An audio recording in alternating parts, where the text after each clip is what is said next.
అదే RTV app వార్తల్ని క్షణాల్లో చదివే అవకాశం ఉంటుంది. ఒక న్యూస్ పేపర్, ఒక టెలివిజన్ ఛానల్ మీ చేతుల్లో ఎప్పుడూ ఉంటాయి. రాష్ట్ర అసెంబ్లీ స్పీకర్ అయ్యన్న పాత్రుడు గారు పర్సనల్ విజిట్లో భాగంగా తిరుపతికి వచ్చిన సందర్భంగా ఇవాళ జస్వి జూ పార్క్లో మొక్కలు నాటి ప్రజల్లో స్థైర్యాన్ని అవేర్నెస్ క్రియేట్ చేశారు. ప్రధానంగా ప్రతి ఒక్కరూ 2 మొక్కలు నాటి పచ్చదనాన్ని పెంపొందించాలని చెప్పి పిలుపునిచ్చారు. ఇప్పుడు అయ్యన్న పాత్రుడు గారు మనతో పాటు ఉన్నారు. వారిని అడిగి మరిన్ని సార్, ఇవాళ పచ్చదనం అంటే సమాజంలో ఈ సొసైటీలో వాతావరణ సమతుల్యత లేదు అని మీరు భావిస్తున్నారా? మీరు ఎలా భావిస్తున్నారు? నిజంగా లేదు. గతంలో మన పూర్వీకుల టైంలో నా చిన్నప్పుడు చూసేవాళ్ళమే, ఏ గ్రామం వెళ్ళినా పచ్చగా ఉండేది. ఈవేళ ఏమంటే కాంక్రీట్ అయిపోయింది. అంతా గ్రామాలకు కూడా కాంక్రీట్ అయిపోయాయి, సిమెంట్ కాంక్రీట్ ఎత్తాక అయిపోయింది. గ్రామాల్లో ఎక్కడికి వెళ్ళినా చెట్లు ఉండి చెట్ల కింద కూర్చొని పరిపాలన చేసే రోజులు ఉన్నాయి. పూర్వం నా చిన్నప్పుడు చూశాను నేను. ఎందుకంటే అందరూ కూడా హౌస్ కట్టడం, కాంప్లెక్స్లు కట్టడం చేస్తే కట్టవచ్చు కాదు. దాంట్లో 10% సైటు గ్రీనరీ కోసం ఉంచాలి. అప్పుడే మీకు వాతావరణం సమతుల్యం అవుతుంది, టైంకి వర్షాలు పడతాయి, టైంకి చల్లదనం ఉంటుంది. ఏమీ లేకుండా చెట్లన్నీ కూడేసి వర్షాలు పడలేదంటే వర్షాలు ఎక్కడ పడతాయి మనకి? అంటే దాన్ని కూడా దృష్టిలో పెట్టుకొని అప్పుడు చంద్రబాబు గారు ఉమ్మడి రాష్ట్రంలో ఏ విధంగా ప్లాంటేషన్ ప్రోగ్రాం పెట్టారో మళ్ళీ అదే పరిస్థితిని తీసుకురావడం కోసం మేము ప్రయత్నం చేస్తున్నాం. ఈ సంవత్సరం చేస్తాం. ఆఫీసులు అందరూ కూడా రెడీగా ఉన్నారు, సిద్ధంగా ఉన్నారు సార్, మేము చేస్తామంటున్నారు. మళ్ళీ రేపు వచ్చే వర్షాకాలం టైంకి ఈ మొక్కలు పెంచి ప్రతి గ్రామంలో కూడా 14,000 పంచాయతీలు ఉన్నాయి మనకి. 14,000 పంచాయతీల్లో ఒక్కొక్క పంచాయతీలో 1000 మొక్కలు వేసిన సంవత్సరానికి నందనవనం అయిపోతుంది. అంచేత ఆ కాన్సెప్ట్ మీద వెళ్తామని చెప్పాలి సార్. ఇప్పుడు అంటే గత 24 సంవత్సరాల క్రితం ముందు ఎస్వి జూ పార్క్ వచ్చారు, అప్పుడు మొక్కలు నాటారు. అప్పటికి ఇప్పటికీ ఎలాంటి తేడా ఉంది? మీరు ఏమన్నా భావిస్తున్నారు? బాగుంది. డెవలప్మెంట్ లేకుండా ఎక్కడ ఉంది? బ్రహ్మాండ డెవలప్మెంట్ ఉంది. ఇందాకే చెప్పాను నేను, మనకున్న జూల్లో హైదరాబాద్ జూ ఒకటి, విశాఖపట్నం జూ ఒకటి, తర్వాత తిరుపతి మూడోది మనం పెట్టింది. అప్పుడు తక్కువ ఇన్కమ్ వచ్చి తిరుపతి. ఈవేళ రాత్రి మేము కూర్చొని అధికారులతో మాట్లాడినప్పుడు విశాఖపట్నం ఇన్కమ్ కంటే దాటిపోయింది. ఇప్పుడు కారణం ఏంటంటే ఇక్కడ స్వామి దర్శనానికి వస్తున్నారు, దాంట్లో 25% వచ్చినా ఇన్కమ్ పెరుగుతుంది. ఇవాళ 8.5 crores యానం వస్తుంది. విశాఖపట్నం అంత లేదు, పెరుగుతుంది, ఇంకా పెరగాల. ఇంకా మంచి మంది ఇందా చెప్పాను. రాత్రి నేను ఒకసారి బ్యాంకాక్ వెళ్ళాను, తర్వాత సింగపూర్ వెళ్ళాం. అక్కడ డాల్ఫిన్ ఫిష్ తోటి షోస్ చేస్తున్నారు. ఎలా చేస్తున్నారు? సింగపూర్లో డాల్ఫిన్ షో చేస్తున్నప్పుడు మనం తిరుపతిలో చేయకూడదు, మనందుకు విశాఖపట్నంలో చేయకూడదు అన్న ఆలోచన ఉంది. దాన్ని కూడా ట్రైనింగ్ ఇచ్చి కొత్త కొత్త జంతువులు పిల్లలు వస్తారు, ఒక టైగర్, అది ఎలిఫెంటు, ఈ డీర్ అని చెప్పి చూపించడానికి ఇక్కడ బాగుంటుంది. కాబట్టి ఇంకా మంచి జంతువులు తీసుకొచ్చి అవసరమైతే ఎక్కడి నుంచి ఇతర రాష్ట్ర దేశాల నుంచి కూడా తెప్పించి దీన్ని ఇంకా డెవలప్ చేస్తే బాగుంటుంది నా ఉద్దేశం. నేను ఫారెస్ట్ మినిస్టర్ గారితో మాట్లాడి ఈయన మాకు చర్చించి ఇచ్చింది 2-3 yearsలో నేను ఒక పూర్వం వచ్చేలా చేయడం కోసం ప్రయత్నం చేస్తాం. అంటే అపార్ట్మెంట్ కల్చర్ వచ్చి ఎక్కువైంది మన దేశంలో. ఇటువంటి సమయంలో అపార్ట్మెంట్లో కూడా ఇలాంటి చిన్న చిన్న మొక్కలను పెంచేందుకు రాష్ట్ర ప్రభుత్వ పరంగా మీరు ఎలాంటి దిశానిర్దేశం చేసే అవకాశం ఉంది? అదే ఇందాక చెప్పింది అదే. ఇప్పుడు ఆల్రెడీ కల్చర్ వచ్చింది. ఇప్పుడు విజయవాడ వస్తే నేను చూపిస్తాను. అపార్ట్మెంట్లో పైన బ్రహ్మాండంగా మొక్కలు పెంచుతున్నారు, కాయగూరలు కానీ అన్ని రకాలు కూడా. దానికి ప్రభుత్వం కొంచెం లిఫ్ట్ ఇస్తే, ఎంకరేజ్ చేస్తే 10% ప్రభుత్వం ఎంకరేజ్ చేస్తాం ఇన్ఫ్రాస్ట్రక్చర్కి అని అంటే ప్రతి ఊర్లో కూడా వస్తుంది, నందనవనంలాగా ఉంటుంది, పచ్చదనం కనపడుతుంది. దాన్ని ప్రభుత్వం కూడా ఎంకరేజ్ చేయవలసిన అవసరం ఉంది. ఇది కూడా ప్రభుత్వం దృష్టికి నేను లెటర్ కూడా రాస్తాను. అంటే ఇవాళ వాతావరణంలో సమతుల్యత పాటించాలని చెప్పి మీరు అప్పీల్ చేస్తున్నారు.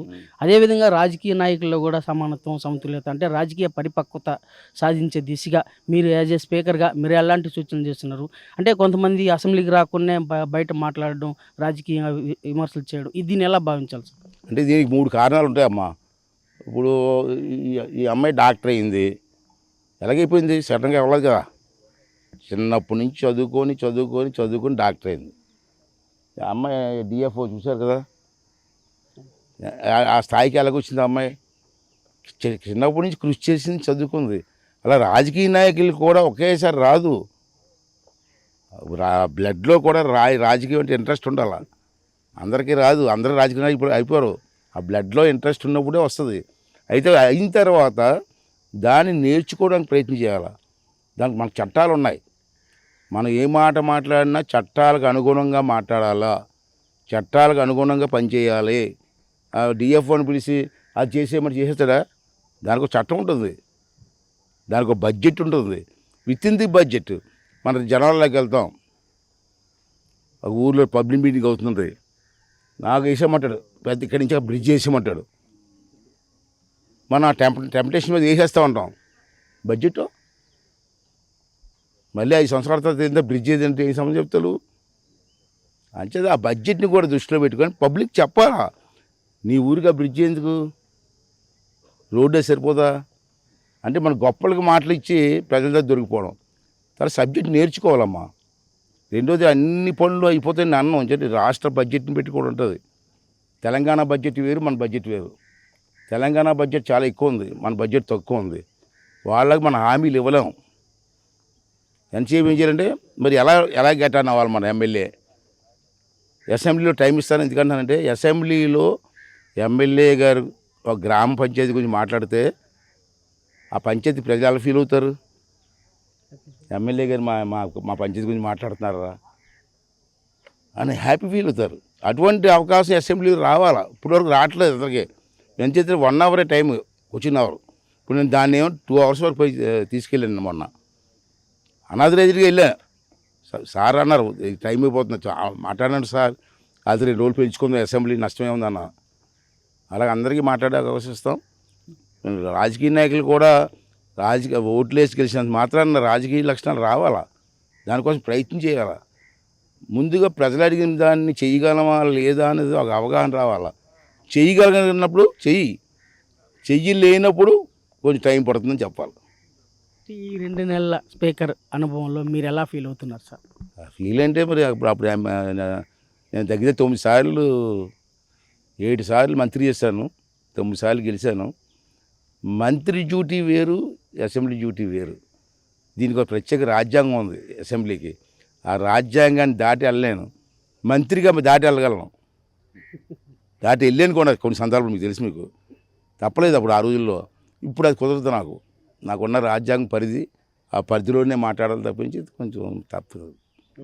సార్, తిరుపతి ఎమ్మెల్యే గారు మనతో పాటు ఉన్నారు. వారిని అడిగి సార్, ఇప్పుడు ఈ 2 నెలల కాలంలో ప్రజాపాలన ఎలా ఉంది, మీరు ఎలా ఫీల్ అవుతున్నారు? ప్రియతమ ముఖ్యమంత్రి నారా చంద్రబాబు నాయుడు గారి ముఖ్యమంత్రి అయినప్పటి నుంచి, అదేవిధంగా deputy chief minister Pawan Kalyan గారు అయినప్పటి నుంచి రాష్ట్రంలో ఒక వాతావరణం మారింది. ఒక మార్పు కావాలని కోరారు. ప్రజలందరూ కూడా మార్పు తీసుకురావడానికి ప్రయత్నిస్తున్నారు. ఇది ముఖ్యమంత్రి నుంచి తిరుమల కొండ నుంచి ప్రక్షాళన అవుతూ ఉంది, మార్పు వస్తూ ఉంది. 2 నెలల్లోనే అనేక మార్పులు రావడం జరిగింది. ఇంకా రాబోయే రోజుల్లో చూస్తున్నాము, రోజు వారీగా ముఖ్యమంత్రి గారు అహర్నిశలు కష్టపడుతున్నారు. అదేవిధంగా డిప్యూటీ సీఎం గారు కూడా ఏదో రాష్ట్రాన్ని మనకు నమ్మి మనకు అందరూ మద్దతు ఇచ్చారు, వాళ్ళకి మంచి చేయాలనే కార్యక్రమం చేద్దామనేసి అహర్నిశలు కష్టపడుతున్నారు. సబ్జెక్ట్ వైజ్ తీసుకుంటున్నారు, ప్రక్షాళన చేస్తున్నారు, అభివృద్ధికి బీజం వేస్తున్నారు అనేసి తెలియజేస్తున్నారు.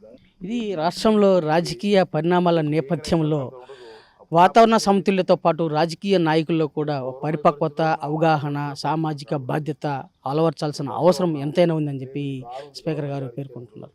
వీడియో జర్నలిస్ట్ మణితో రవి, RTV, తిరుపతి. మరిన్ని వీడియోస్ కోసం ఛానల్ ని సబ్స్క్రైబ్ చేయండి. లేటెస్ట్ అప్డేట్స్ కోసం వాట్సాప్ ఛానల్ ని ఫాలో చేయండి. అండ్ లింక్ డిస్క్రిప్షన్ లో ఉంది.